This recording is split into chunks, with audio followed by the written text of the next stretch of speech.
Welcome again today to MasterCoaches Wednesday Weekly Buzz. I'm Bob Bertucci, joined by fellow Master Coaches Fran Flory, Nick Haley, and Bill Walton. Our topic for today's discussion is a new era for the AVCA. Today's guest is Dr. Jaime Gordon, the new Executive Director of the American Volleyball Coaches Association. Welcome, Dr. Gordon. Thanks, Bob. Appreciate you guys having me on. Well, we're glad you're here. And we're going to jump right into it, Jaime, because we got a lot of things that we would like to ask you and want to give you a platform to let us know what's going on with the AVCA moving forward. So, Jaime, first question. You've been a successful volleyball coach and athletic director at Morehead State University. What motivated you to jump to executive director of the AVCA? Well, I'll say first off, Kathy DeBoer asked if I would be interested, and we've all had our interactions with her, and she is the most difficult person to say no to. But you know, in all honesty, it's just an incredible opportunity. The passion that I have for the sport, and as you guys know, as you start to grow through in your professional life, and it starts off about you when we first start coaching and what we want to accomplish individually, and then you recognize very quickly that it's not about you, and it's about the players and their experience in the sport and all of that. And so having the opportunity to work hard and commit to a sport that I love, that I have passion for, but a profession that I really believe in, is just a tremendous opportunity. And it's extremely intimidating to follow Kathy. Trying to fill those shoes, you don't attempt to, you just try to buy your own pair of shoes. And I think Fran is probably somebody I'm going to have to lean on a little bit, because she did that on the volleyball side of having to follow Kathy and what she meant as a coach at Kentucky, and then for her to step into that, and doing it also at LSU with following Scott Luster and those types of things. And you have to make your own mark and try to respect what's been done, and hopefully continue to grow on the momentum that Kathy's provided for the association, but even more so the sport of volleyball. Well, it's interesting you mentioned that, Jaime, because in our planning meeting on Monday, we actually had an in-depth discussion about, Fran taking over the Kentucky volleyball program and following Kathy. And so I'm gonna kick it over to Fran, let her talk about that a little bit, and then get into her question.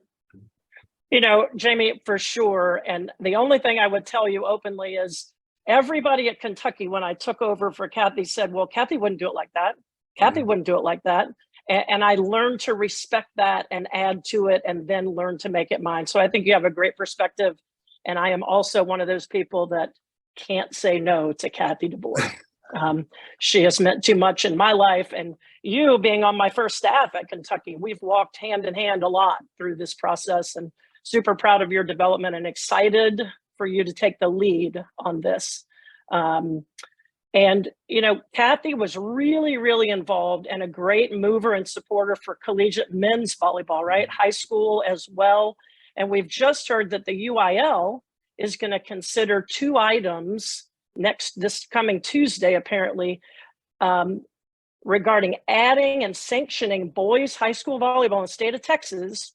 And then the second item is, if that one doesn't pass, maybe allowing boys to play on girls' teams. So I didn't know if you were up to date on that, had heard about that. And then kind of what's your perspective of carrying the torch on the men's side of things in boys high school volleyball, because it's coming fast. Yeah, it absolutely is. And I'm excited about it. Even just within my own household, my daughter is a senior in high school in Lexington, Kentucky. Boys volleyball is just starting. I also, because I've been in the state long enough, was able to experience what it meant when girls volleyball, I believe back in like '93, was started in Lexington. And so there is this neat kind of growth, but the boys that are starting to play the sport are established athletes. They're not, they're choosing to not play lacrosse or something else and try on volleyball. So there is, I think, a great groundswell of the sport. The work that First Point has done on the collegiate side has been extensive and very impactful for the game. And Kathy was, very much on board of that from the beginning. I also think, and I don't want to lose the opportunity and potential for men's beach. I was on a conversation this morning with Megan Bergdorf, and we're talking about that growth and that and even what it meant for growth of beach volleyball and the concerns on the indoor game, but it's really benefited the sport overall. And so I think there's opportunities for growth there. I was in an NCAA meeting that had nothing to do with volleyball, and the research staff was going through all of these different things on just the landscape of athletics, and they shared that the only sport since 2018 that has shown growth both in the boys and girls side of it is volleyball. And so it's not just what we're accomplishing on the girl side of it at the grassroots, it's absolutely happening on the boys side. And so I think it's an exciting time and definitely an area for growth for the AVCA, but overall volleyball in our country. Yeah, there's no question. And it's been real interesting for me to be on this panel with Mick, who's part of First Point, and all of these guys that are really driving the bus on men's volleyball and boys. Be interesting to see what happens on Tuesday with that vote in the state of Texas to see what direction that goes. Yeah, and I think it was just maybe last month, Kentucky voted to sanction it. They did. For the first time, and I think Indiana as well. So I don't believe maybe we're up to 31, 32 states and growing, which is exciting. But do you see the association getting involved in promoting states that are bringing it to the table? For instance, would if you were there in Lexington and in charge next week, which you won't be yet, but would you see that the AVCA would reach out to the UIL to give them some of these statistics and let them know that it would be supportive to consider allowing the boys to have sanctioned teams? Yeah, absolutely. I just co-signed, and you're right. I don't officially take over until July 1st. But I kind of co-signed a letter to for some waivers at the division with the national championship on the men's side to for expansion of that bracket and the importance of it. And so all growth in volleyball benefits volleyball, and whether it's on the girl side, the boys side. So absolutely, it's something that I think the AVCA needs to be behind and advocating and supporting in the ways that we can. Yeah, and Jamie, you mentioned growth. So the AVCA originally started as a coaches volleyball association for mostly Division I coaches, and then as Kathy took over and it grew, it's really the membership has grown. It's across all levels of play. And so what do you think you're going to bring for membership initiatives for high school, junior, college club coaches that really could help with education and membership for the organization under you? Yeah, and that's a heavy question, and one that has a lot to it. And value is important. The value of the membership. What are we providing? How does that? It can't. We're not a charity. I can't expect just a coach to be a member because it's good for volleyball, but that we're providing a value to them, and education is a huge component of that. And as we grow as a sport, we need to grow as a profession, and we need to be able to provide basic foundations from an educational standpoint. And it's a challenging almost paradox, because coaches want to learn X's and O's, and everybody on this panel knows that real coaching is well beyond the X's and O's, and it's managing people and helping young people grow and learn life lessons through the vehicle of athletics. And so, you know, as we look to grow our membership, I think it's important is how are we serving the sport? How are we serving our coaches? But then really, what is that value to membership, and making sure that we're explaining it and marketing it. And because there is so much that the AVCA already offers, you know, almost like a library where there's all of this knowledge in a library, but if you don't walk in and take a book off the shelf, you're not learning. And so we've got to make sure that we're doing a good job of both marketing what we have, but then also adapting to what's needed. And a lot of that for me is making sure that I'm listening to those constituents at every level, at the Division I level, but down all the way to high school and even middle school. Awesome, awesome, awesome. Jamie, I'm going to jump in here with the dream question. Okay. We all can brainstorm here and throw out whatever we want. So Kathy, the previous director, she got women's beach started, even to the point where the AVCA was the sponsoring entity for the first few years of the tournament. And now it's an NCAA sport. So put your dream on. What do you dream of initiating in your new role? Increased television exposure, maybe helping with preseason events, getting big teams playing, sponsoring some of those, maybe a Canadian USA college championship series at the end of the year, maybe a European college championship. You know, what's going to be your unspoken dream achievement that creates a new, bigger, viable American Volleyball Coaches Association? Yeah. So I would go an event. Yeah. Yes, and yes to all of what you said, and then more. You know, I think, you know, one of my first steps has really been to reflect and say, okay, what as an association, what is our purpose? Why are we here? You know, and I personally believe we need to serve, we need to protect, and we need to nurture the community of volleyball. And that is everybody from fans to coaches to participants to everything. And then from there, hey, let's think to what do we want to dream? What do we want to aspire? What's our moonshot? You know, and I would say, hey, why not in 10 years? Let's be on the women's side, the premier women's sport in the country, in all levels, not just in participation, but in viewership, in engagement with fans. And I say that on the women's side, it's not to say anything on the men's side. We're just on the men's side. Hey, let's get into the picture. Let's get into that conversation. Let's get broad sponsorship at the collegiate level. Let's make sure that we're at 50 states that are sponsoring boys volleyball. Let's have men's beach be a thing, and all of those things happen from all of Bill of what you're talking about. Increased viewership. You know, we need to get on network TV, and I'm not talking linear because there's a lot of talk of like, hey, if we're not on ESPN but we're on ESPN Plus, it's not the same. But I'm saying ABC, Fox, Main, NBC, CBS. You know, how do we need to be there? We need marquee events, you know, like you spoke of.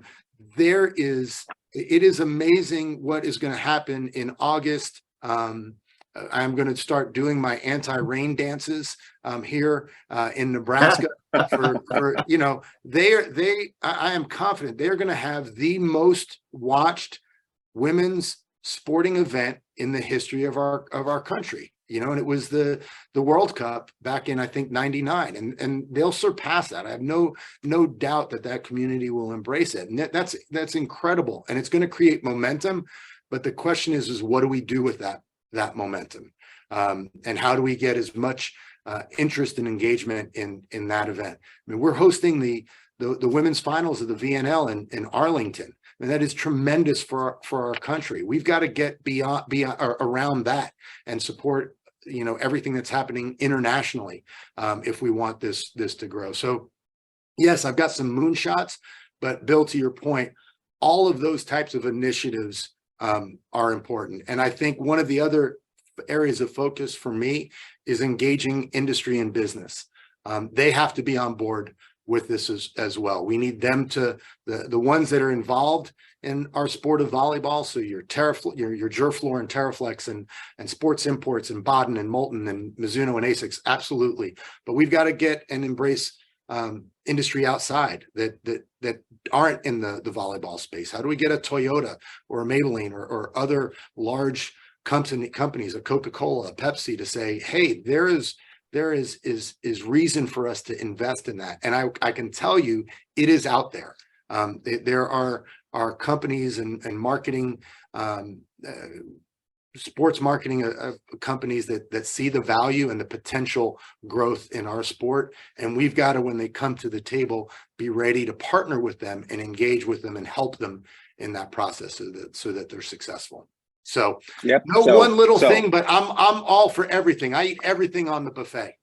All right, put this down. The AVCA Fall Conference Challenge, sponsored by Rolex, Cadillac, and Chase Manhattan Bank. All right, I'm writing it down, and you are the prophet, and I will Brought be to you your. by C.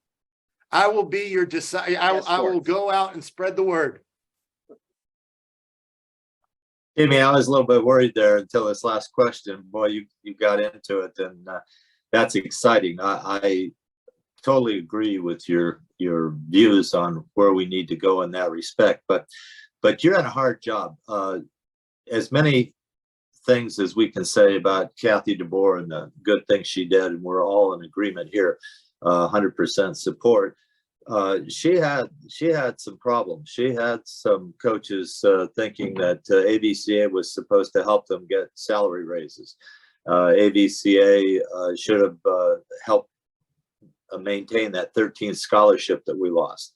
There are some things out there that you just can't win on sometimes. And you're going to get hammered with that. This is one leadership. Everybody wants something from the association from time to time.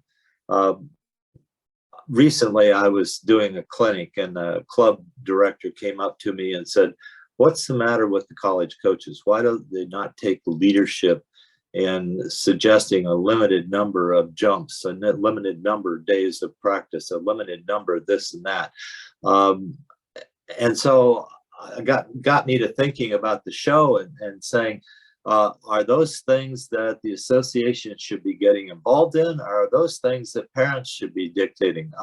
I wonder how much the association can do, and what's your view on that for some things like this? Yeah, Mick, it's a really good point, and it's a important thing to balance, because you have clubs that are trying to make money and have events, and you have people that are investing in this. You have parents that are driving more and more and more and more. I'll reflect back from a coaching standpoint, and I think we've probably all been guilty of this, is that sometimes we think, and especially early on, that, hey, the only way that we're going to get better is to get more reps and more time in the gym and all of those things. And I took it was back in about 2014, I took a long step back and really got into the science of workload and making sure that I understand how to ramp things up and manage workload and balance the risk of injury and all of those things. And so there is a lot of science out there. And so I would say, from the AVCA side of things, we need to educate. Hey, here's the science. Here are the things that you need to be mindful of. What is it doing for our athletes to be playing on convention court floors and plastic? And is that a concern? Is it not a concern? I mean, we can speak anecdotally and say, yeah, it looks like, my back hurts when I stand and recruit, so they must be in really bad shape. But is there science and data behind that? And I think if we can engage that and then start to execute it and say, and share it and educate, hey, these are things that you need to be, need to be mindful of. I'm concerned even at the collegiate level. Right now, the preseason for Division I volleyball has gotten shorter. But we just came off of this massive thing called COVID and acclimatization, and doctors saying that we need this many weeks to be able to ramp up. And now that's kind of gone to the side. So I think the research and the data and hard facts, and then getting that information out to the college coaches, club coaches, parents, athletes, to say, hey, you've got to be smart about this. And what does it mean from going from high school directly into club? And what do you need to do to your body so that you're maintaining health, but not ignoring, the growth and strength and the game that we all, aspire for. Thank you. Jamie, I got a question I think is uniquely set for you. Wearing the athletic director's hat and the executive director hat. Realizing the landscape of college athletics right now. Scholarships, Title IX, transfer portal, athletes being labeled as employees, possibly NIL. Which of these issues do you see as the most threatening and pressing for a college coach today? Yeah, there's, I'll say to our sport specifically, and this is a big concern of mine, we need to maintain integrity in our sport and our profession as we continue to grow. As salaries continue, as expectations continue, we need to make sure that we're following the rules. And when you look at things like NIL and transfer portal, the temptations in that space become greater and greater.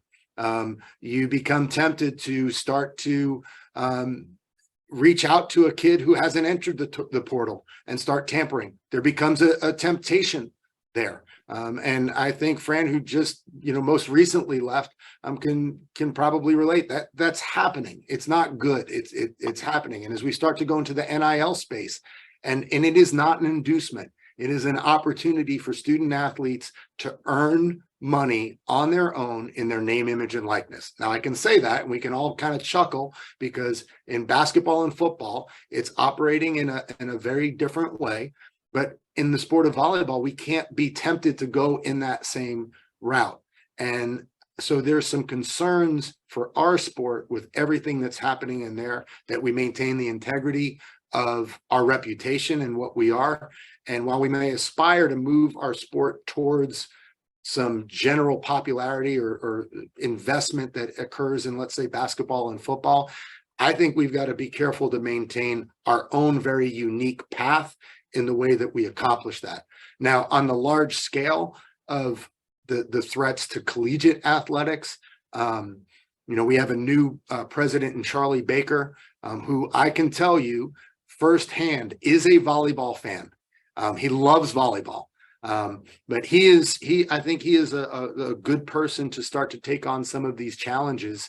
I think NIL is the first one. And if he can't get Congress to act on it, I would anticipate the NCAA to take a harder stand and start to put some rules in there. I think the employment component of student athletes is got a lot of people nervous about all of the implications of what that can be. But I think it's also time for athletics directors to recognize the finances that are associated with collegiate athletics, and that we need to use those resources to support our student athletes in ways that maybe we haven't been as comfortable with in the past, because the landscape has changed quite a bit, not just over 20 years, but probably even over the last 5 to 6 to 7 years. Well, Can I interrupt? Can I interrupt, Bob, just for a second? Ahead, on the athletic director side? There's a case right now where there's football players suing back from some old bowl games, and the payout to the bowl game was, X millions of dollars. And they're claiming that they didn't get paid for their name, image, and likeness for participating in the bowl game. And it sounds like some of the lawyers' stuff that I read is that they think the plaintiffs are going to win, and they think it's going to be X million dollar payout, but that's only the initial one. The damages will be 3 times that. If you see football teams having to give out their pay from the bowl game to the athletes and not going back to the institution, what does that do to the school? Yeah, and Bill, you really one of the other big threats, and this has been a common threat for years, is legal action and suits. And it's one of the challenges that right now the NCAA is facing, because to your exact point, and there's a case right now, House Oliver, where they're trying to get class action status. And what it's back to is they're saying, hey, the last 4 years of athletes didn't get the opportunity to earn NIL money. So therefore, the NCAA and member institutions withheld them their ability to do so. And so anytime the NCAA makes a change in a policy, it opens up vulnerability for suit.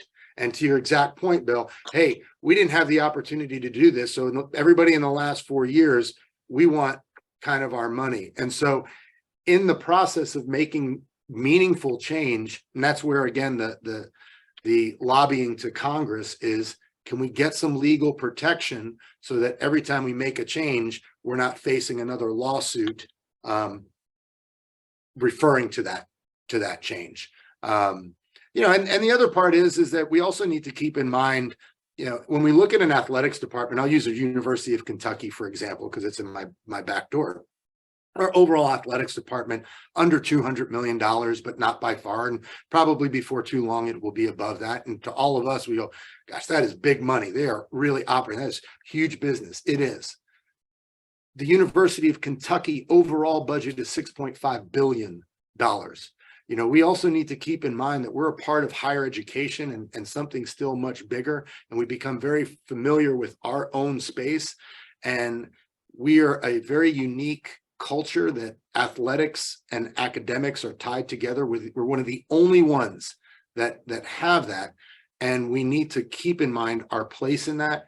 And I think it will be very interesting to see where the chips fall on a lot of this change. And I think, unfortunately, we've been very reactive in the past, and so hopefully maybe we can be a little bit more proactive and take care of some of these issues before they become potentially catastrophic. Because I'll tell you, a class action suit that goes back and says you've got to pay, you're adding zeros to that settlement, and those are game changers. We're not talking about how to grow men's volleyball in college. We're talking about how to survive in a collegiate space.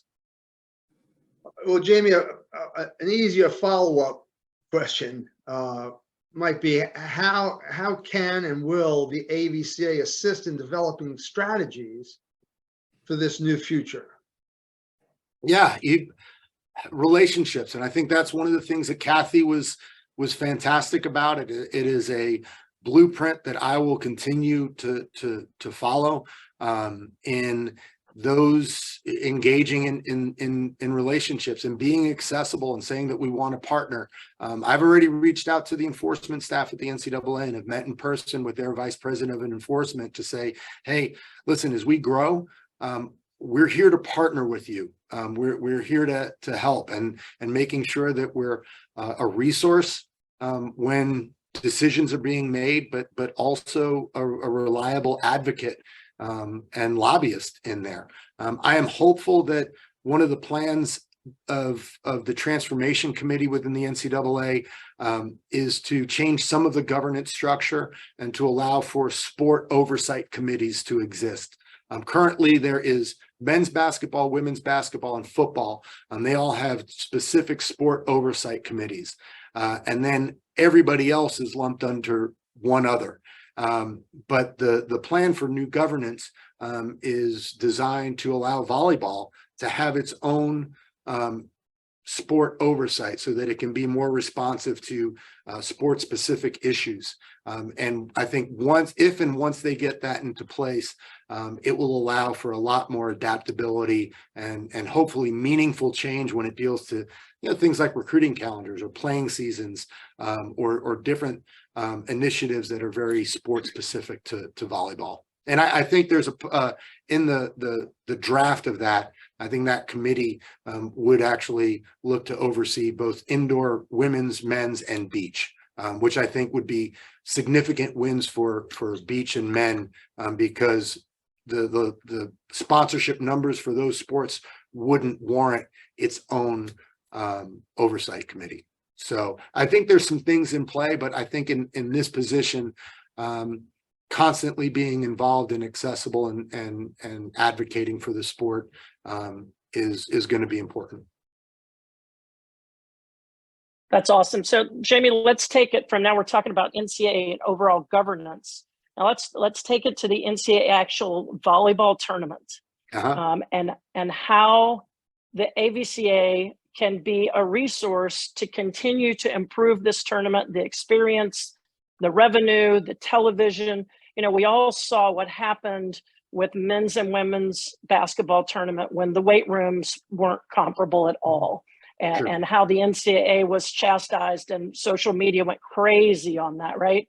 And they got some enhancement, and now presumably and apparently to us watching, the women's tournament has really been increased and really been sanctioned at a much higher level. How do we do that for volleyball? How does the AVCA help us move this sport and this tournament in that direction? Yeah, you know, everybody, it's interesting, and Mick kind of alluded to it at the beginning, that everybody's going to have an opinion, and you're going to, like, as soon as I was announced, man, I was getting emails and notes, hey, we need to do this and things like that.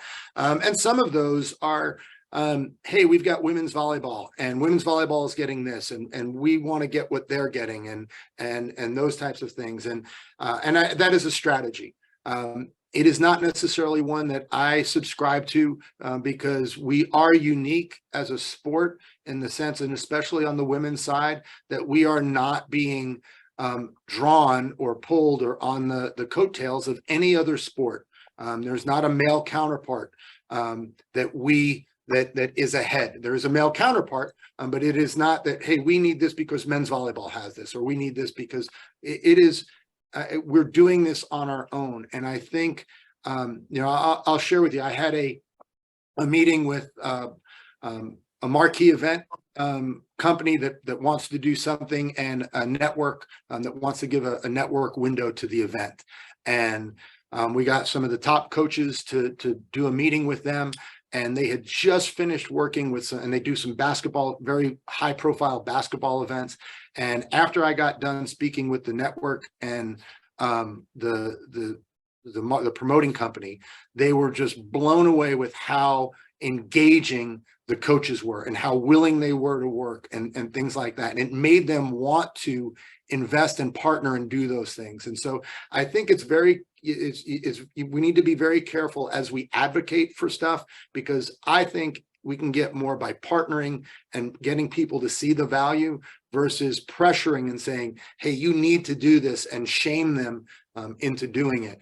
And I think there is enough momentum in our sport and everything that we have. It is strong enough to do it on our own. We just now need to you know, be in there and be willing to work. And I think, you know, the AVCA has been a huge partner with our championship. You know, we're one of the sports that host the convention alongside of the championship. And in many years, we were a big part of the attendance being there. And obviously we want to be a place where that's not, that it stands on its own. And I think we're really there. And so I think for us, the more that we can continue to partner and get some shared vision in there, but I definitely think it's there. And I want to commend our coaches for really being embracing and willing to do what it takes to move the sport forward. And I will say in a plug, I think one of the things that we need to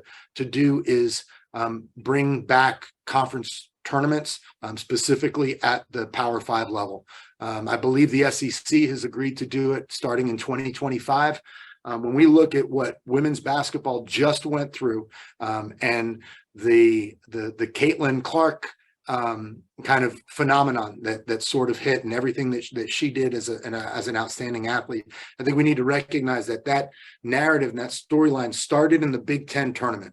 It did not begin in the NCAA tournament, and what she was doing and all of that started there. And so we need to start the storylines before that first weekend in December and the opening rounds. And that has to happen at the highest level, which is our Power Five.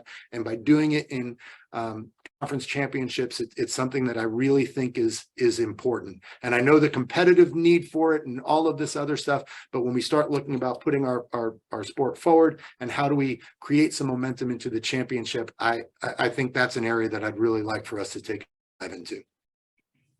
I love that. I have to concur with that assessment. The conference tournaments, regardless of what the coaches think it does to their season, is better for advertising and moving into the NCAA tournament. And the Power Five conferences, everybody knows who's going to the NCAAs before the tournament starts. The tournament's just an advertisement for the NCAA tournament. So it's a huge thing. I completely concur. Yeah, and Bill, investment in our sport is good. So if it's on the Big Ten network, and I will tell you, would love to have a Big Ten conference tournament in there. That's then resources that are going into the sport, marketing dollars. It's all good. And I think the more that we can have our regular season build up to something instead of just kind of fizzle is ideal. Again, from a marketing side of things. All right. So speaking of resources, the AVCA, started as a collegiate Division I, and then they built. I was on the board then at the very beginning, and we said, okay, we're going from college. How do we get Division II and III coaches to sign up? How do we get high school coaches to sign up? So we changed the name and all that stuff. The convention is your crown jewel. You started the NIVT, all that stuff, blah, blah, blah, blah, blah, blah, blah. But now, when we started, coaches were just starting. But now we're at a point in our careers, like the other sports, where we have coaches retiring for the first time. And if the people who really kind of got things started, where is the AVCA with bringing back the senior coaches, the retired coaches? Where is the financial package for signing up and joining that shows that the seniors get some respect for what they've done rather than just being a Division I coaching sign-up person? So tell us, what do you have in store for those of us who are no longer coaching, and how we can maintain our membership? And where is our special table at the convention? Yeah. So I guess you're going to get a cutting, like really lead breaking story here. And I mean this with all sincerity. One of the things that I had presented and posed to Kathy in wanting to try to keep her on at some capacity and in a meaningful way actually ties directly into what you're speaking. And we're gonna, I don't know the naming of it, but we're gonna launch a legacy component of the AVCA, of which Kathy is going to spearhead and really look into, and part of that legacy piece will be raising money and doing things in grassroots ways and making sure that we have a vehicle to give back to the sport and into the future of the sport, but also what it means in the history of the sport. And so, I think as we look forward, that you'll see that. And Bill, we will definitely create a table for you to sit at. And if I know Kathy, there'll be a nice price tag associated with it. So. As long as my name tag's different than everybody else's, I'll be. You got fine. it. We'll give you.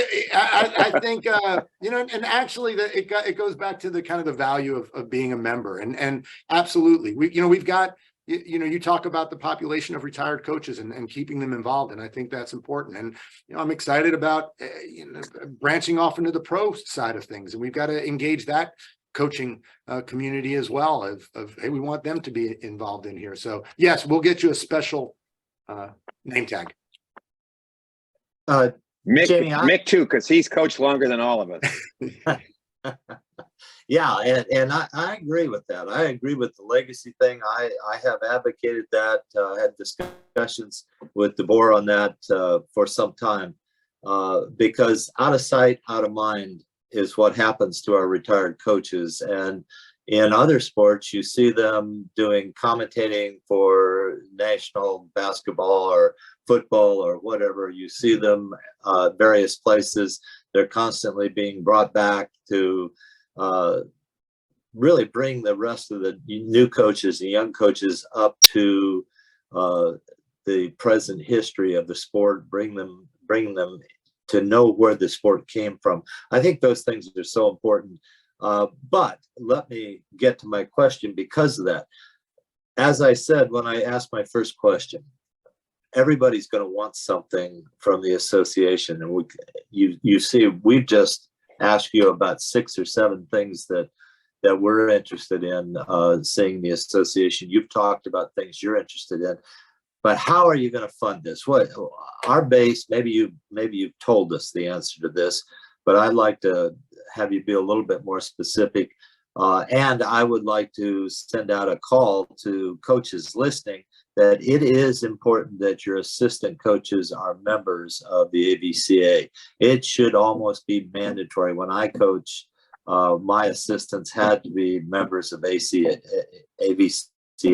and I made sure that all of them came to the convention as part of a give back. It's expensive, but it's a give back that is absolutely necessary, and for not only the growth, but to be part in their learning. So what do you see as how to manage this budget? We've asked you to do 8 different things, which it includes lobbying, it includes spending more money, it includes hiring more people. How do you see the association getting on a real comfortable footage with enough money to be able to provide the services that the constituency would like? Yeah, no, Mick, you're exactly right. And really the way that I need to look at it, I think our profession needs to look at it, the people in the AVCA offices need to look at it, is that there are tons of services that we want to provide. Absolutely, we're passionate about them. We need resources to be able to provide those services. And, you know, currently right now, membership is a huge driver for us and our revenue, our capacity to serve. The convention is another big piece of that.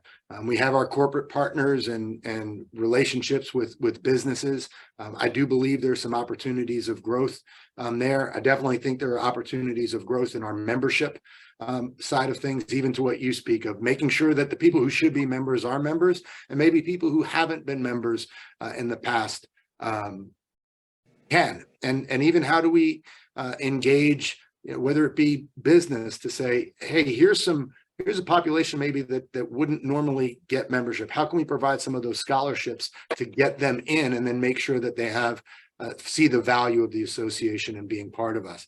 You know, one of the other I think growth areas that Kathy has under Kathy's watch, the Phenom program has been great in engaging the top volleyball players and that educational process of being a part of the convention and the championship.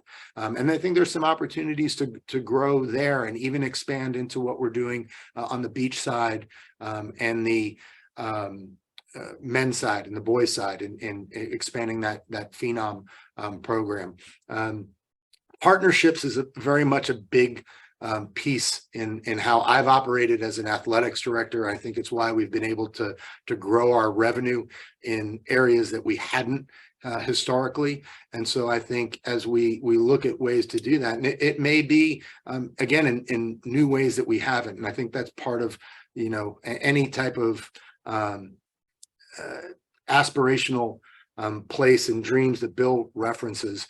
We've also got to be aspirational and dream in what the revenue sources and how we can support these initiatives. But I've got some ideas, and I've joked with the staff. I'm going to come with a lot of ideas. I expect about half of them to be bad ones, but that's okay. We'll filter through and understand why they're bad. And there may be some ideas and things that have happened in the past that just didn't work. And let's revisit those. And why didn't they work? Was it timing? Are there things that we can do? I think we also need to, you know, take a good look at some of the services that the AVCA provides now. And is it time to sunset some of those, or maybe some of their relevance not there in the way that they may have been when they were initiated. So I think there's a lot, and I know I've said a lot in there, but I don't think there's one specific revenue stream that's going to allow us to serve. It's going to be a combination. So one last question. let's say it all goes to heck. 2 or 3 major sports, football and basketball, and everybody else becomes a club sport. Would the AVCA be in a position to think about buying volleyball and producing it the way it should be produced and make an income like we see men's basketball producing down the road? Any thought about future events? Not to be a naysayer, but boy, I'll tell you, I would be really surprised if collegiate system stays the way that it has been in the future. Yeah, I know you speak of a pretty dark scenario there. Yeah. But I can share with you, going through being an athletics director through COVID and that pandemic and what it meant for collegiate athletics and the challenges that we faced as an athletics department.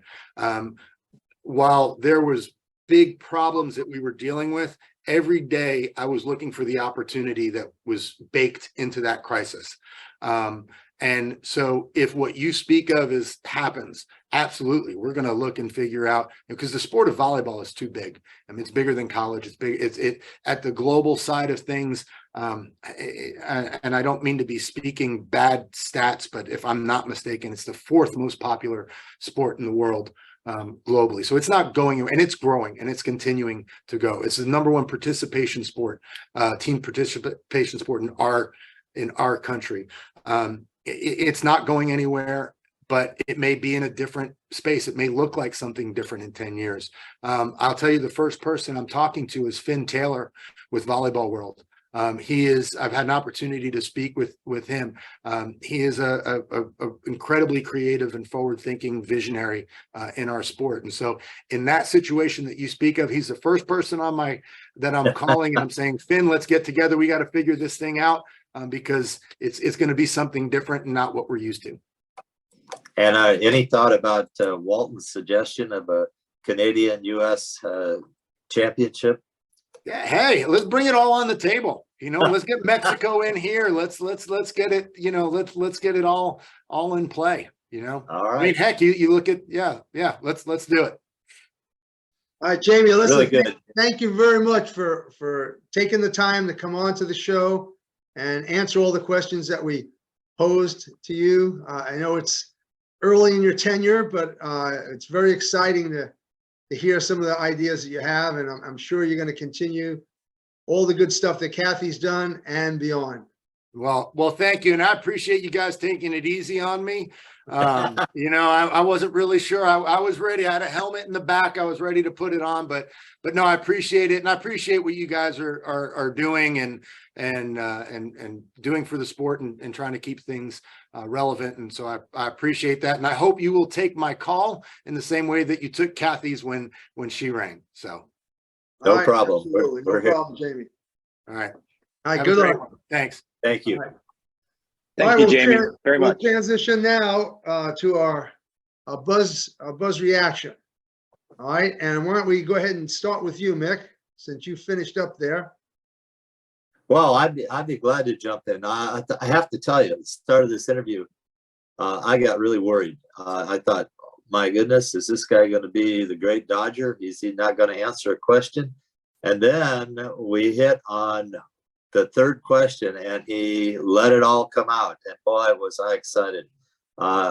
He had ideas. He really put his own thoughts out there, and I think he's going to be great for the association. I do think he's going to need a lot of help. I think the challenges that he's facing are multifaceted and huge, and I think the volleyball community needs to jump behind him. I think he has some unique experiences. DeBoer had administrative experiences at the University of Kentucky also, and leadership experiences in that way. And you see how she was able to take the association forward. Jamie's been the head athletic director, been responsible for all the sports. So I think his credentials and his heart are in the right spot. I enjoyed the interview. I really didn't hear anything that bothered me about where he's wanting to take the association. Well, I think you're right, Mick, and there is a little difference between where Jamie is right now and Kathy, and I think I tried to allude to that because the landscape of athletics, college athletics right now, and even high school athletics with the NIL is so challenging that I think his job is going to be very difficult, and he's going to need as much help as possible. Well, I agree about help, but I also see something really potentially exciting, and I'm not wishing for it, but since we have such a strong association, they started the NIVT, they sponsored beach volleyball before there's beach volleyball. I'm guessing we're going to probably sponsor men's beach volleyball before the NCAA sponsors beach volleyball. And Mick has alluded to this a long time ago. He discussed the federation of college sports rather than the NCAA, that sports, instead of being under the athletic department, are under their own federation and being run by their federation, not by the athletic department. And if the NCAA ends up not being able to function because of football players and basketball players being made employees, the AVCA jumps in and all the schools join a volleyball federation because our national championships pays for the federation. Everybody wants to be a part of that. And it's a completely different model, but it's just a model that's being done for volleyball, not as a side note to the athletic department. And I think that's got an incredible amount of potential with the motivated people and an association in place. So at the same time, it could end. The end might birth an even better situation for everybody. Fran, what's your take? Sorry, my internet messed up here, but Jamie's experience, not only with Kathy at Kentucky, his knowledge of kind of her heart for the sport. Jamie has been a leader from the start. He was on my staff at Kentucky. He led then. He was running the men's club team. He has been a leader and an initiator and an idea guy and a driver for our sport every step that he's made. He's one of the few people in college volleyball that's ever been the head AD at a university and maintained that head coaching position at the same time. He's blazed a path, and I think he's the perfect person to follow Kathy. He's an idea guy, and I appreciated his willingness to share his ideas, Nick. I agree. He let loose, and he gave us some direction of where this thing's going to go, Yep. or where he hopes it's going to go. And, that's exciting. And I was so excited when he took the position. I think this is the great next step for our sport and this organization. I'm excited to see where it goes. And I think he's smart keeping DeBoer involved. Yeah, but he has a unique skill set in that he's been at the head of an athletic department, and he's been living for the last number of years here with going through COVID and then all the other changes that have just occurred in the last 2 years in athletics. He's been right at the cutting edge of that and knows what's going on. So I think that bodes well for our association. Well, yeah, because he can network. He can call an AD on the phone, and they'll pick up the phone and talk to him. It makes a big difference if you already have relationships with athletic directors. He can call and talk to those people and people at the NCAA office. It's huge. Just like that's the reason the NCAA hired a person who had been a politician, because they realized their next big step is to get things passed legislatively in the government, because they can't make rules that they won't get sued by. So they need the government to make rules, because you can't sue the government. Good point. So, No yeah. question. Well, you could try. And next year we're going to have a legacy banquet. We're going to get a table. Yeah. So How good is that? And rightfully so. And when we honor these folks for the years that they put in and the successes they've had, they should be surrounded by peers that they competed against. And that's one of the things we don't have, that it's up to us to help develop along with the association. We need a place where everybody can continue to know that their work was appreciated, and they can share those thoughts not only with the younger coaches, but with people, a peer group that they competed against and did battle with for so many years. right on.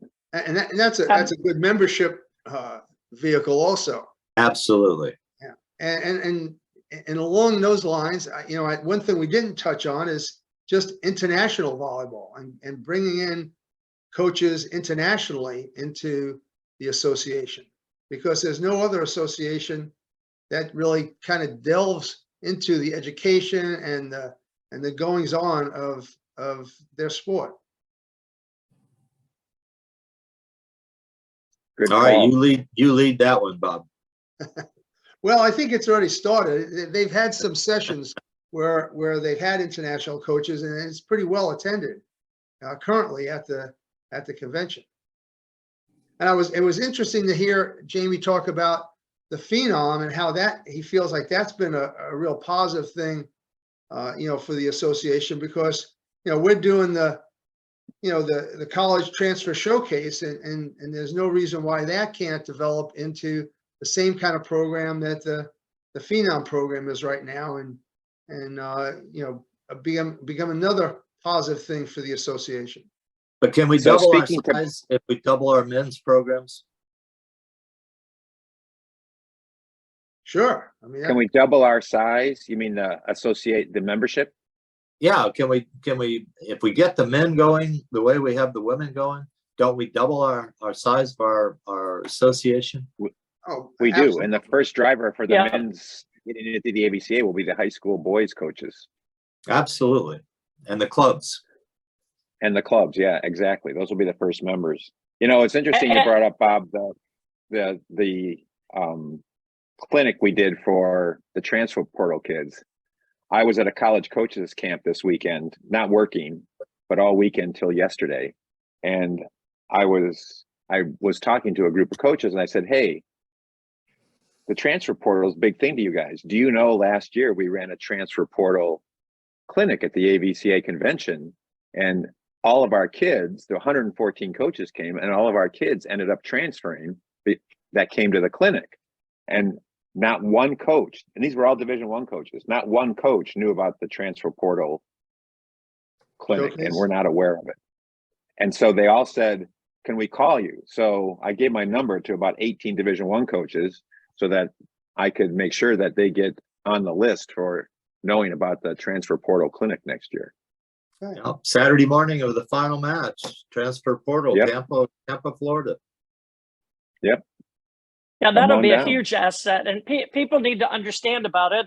And when coaches know, that may even increase attendance at the Final Four, because coaches will choose to make the trip that need kids.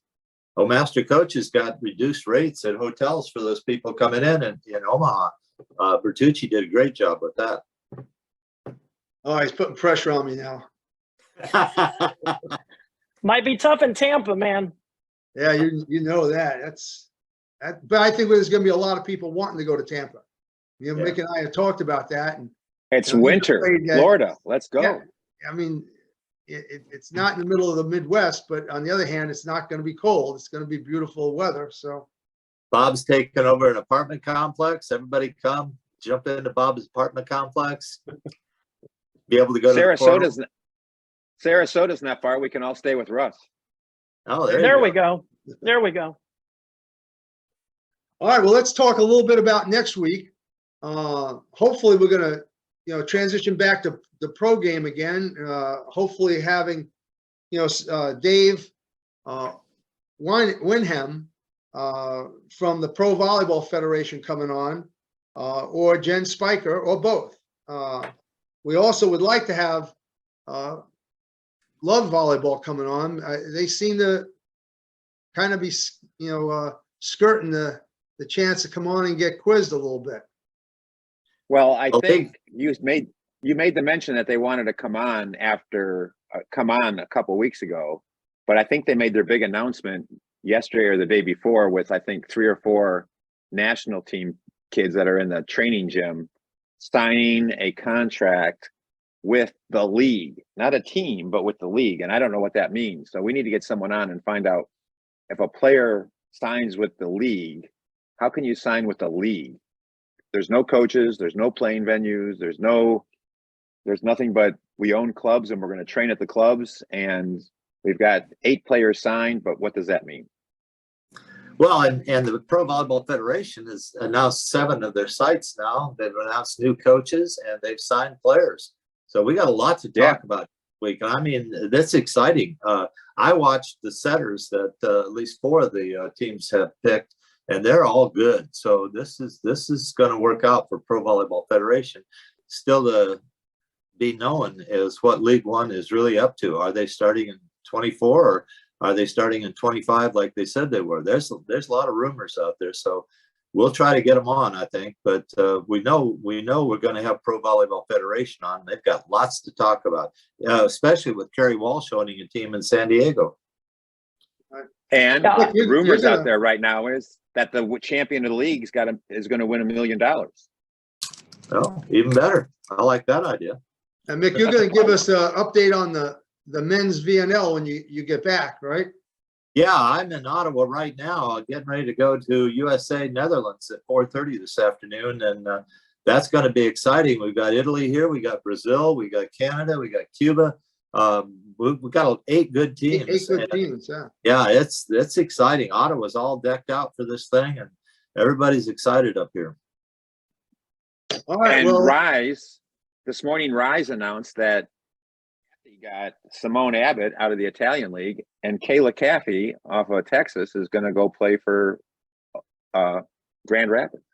Yeah, Kathy had Kayla wrapped up about a month ago, but wasn't going to tell Early. us. Yeah. That away, Kathy. We'll get you, Kath. We'll get you. When you're playing poker, you got to hide your cards, man. Yeah, well, somehow it got out. We just didn't put it on the air. All right, guys, I got to go. Thanks. all right, enjoy the game. Thanks. All right, great show this week, and we'll look forward to everybody back again next week. Ciao. Fire up. Fire up. Bye-bye.